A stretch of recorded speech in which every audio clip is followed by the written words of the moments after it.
नमस्कार दोस्तों, आप देख रहे हैं भोजपुरी पब्लिक न्यूज़ और आज के इस वीडियो में हम बात करने वाले हैं पावर स्टार पवन सिंह के बहुत ही बड़े धमाकेदार सैड सॉन्ग के बारे में। जी हाँ, जिस सैड सॉन्ग का नाम है कोई बात नहीं हो बेवफा। इस सैड सॉन्ग का फर्स्ट लुक पोस्टर रिलीज कर दिया गया है जो आप डिस्प्ले पर देख सकते हैं।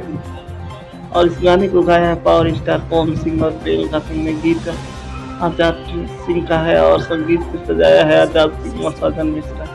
और ये गाना रिलीज होगा लोबलस म्यूजिक जंक्शन पर और इस गाने का फर्स्ट लुक पोस्टर रिलीज कर दिया गया। बहुत ही शानदार फर्स्ट लुक पोस्टर है और ये गाना बहुत जल्द ही आप लोगों के बीच आएगा पवन सिंह का।